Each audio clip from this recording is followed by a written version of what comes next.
মোহাম্মদ শিপন মিয়া, সাবেক সহসভাপতি বিজয় একাত্তর হল ছাত্রলীগ, ঢাকা বিশ্ববিদ্যালয়। কেন সাবেক বললাম, এটা ইতিমধ্যে আমি আমার অবস্থান পরিষ্কার করেছি। আমি চলমান ছাত্র আন্দোলনকে সমর্থন করে, এই যৌক্তিক কোটা সংস্কার আন্দোলনকে সমর্থন করে এবং যারা কোটা সংস্কারের এই যৌক্তিক আন্দোলনের বিপক্ষে, তাদের পক্ষে থাকা আমার পক্ষে সম্ভব নয় বিধায় আমি আমার পদ থেকে স্বেচ্ছায় অব্যাহতি নিলাম।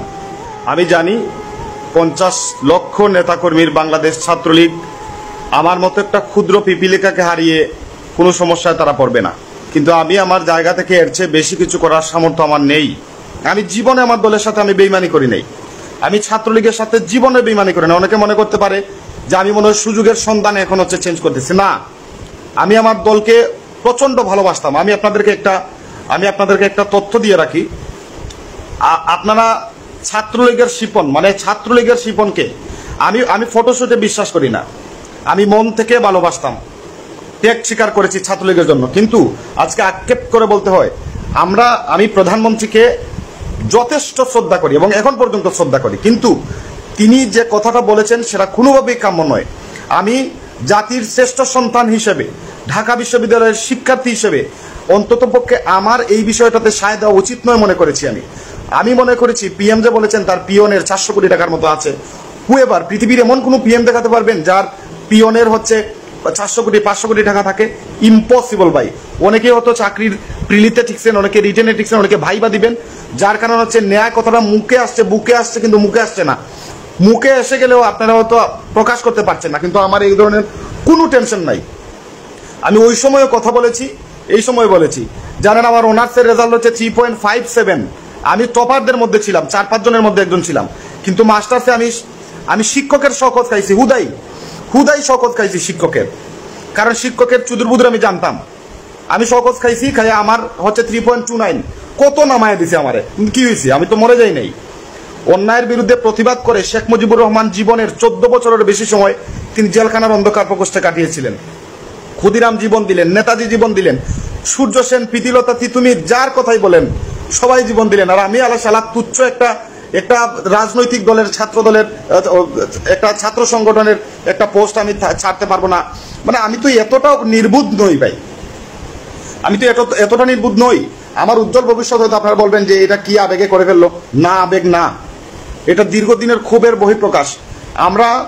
আমি এখন, আপনারা অনেকেই আমার ফ্রেন্ড লিস্টের ম্যাক্সিমাম জানেন আমি ছাত্রলীগকে কতটা পছন্দ করতাম।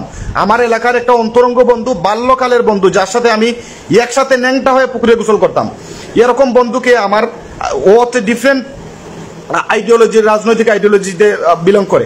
সে আমাকে একটা কমেন্ট করেছিল ছাত্রলীগের বিরুদ্ধে বলে, আমি তার সাথে আজ পর্যন্ত সেকেন্ড ইয়ার থেকে নিয়ে শুরু করে আজ পর্যন্ত তার সাথে কথা বলি না।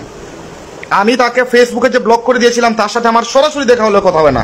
এরকম বন্ধু আমি ত্যাগ করেছি ছাত্রলীগের জন্য।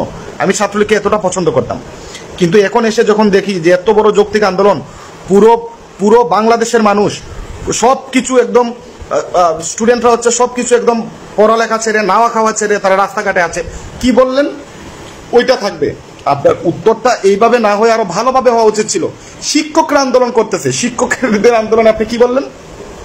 আপনি বললেন যে ওরা আন্দোলন করতে করতে টায়ার্ড হয়ে গেলে তাদের সাথে আমি বসবো। কেন, ওদেরকেও কি মানুষ মনে হয় না নাকি? এটা কোন ধরনের কথা?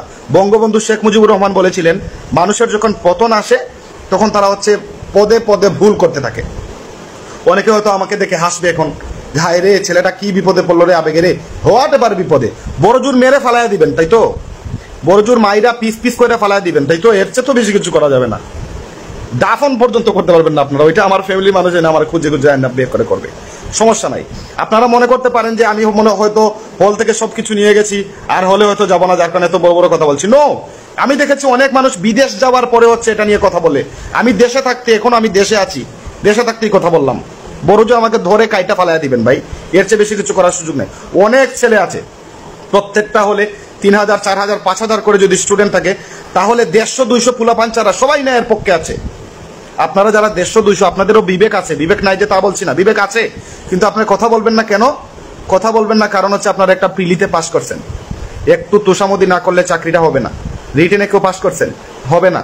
আপনি যদি এখন ন্যায়ের পক্ষে কথা বলেন, আপনি হল থেকে বের করে দেওয়া হবে আপনাকে, আপনি হলে থাকতে পারবেন না। আমি বর্তমান সহসভাপতি ছিলাম, আমি হলে আরো 4 বছর থাকতে পারতাম, কিন্তু আমি আমার একটা ছোট ভাইকে রুম টেক করে 1 বছর আগে হল ছেড়ে দিছি।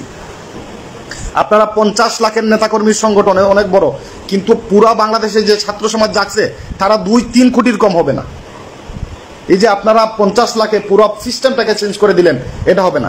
বর্তমানে আন্দোলন কেন হয় না জানেন? আন্দোলন সফল হয় না কারণ আমরা রক্ত দেওয়ার মানসিকতা নাই, আমাদের জীবন দেওয়ার মানসিকতা নাই।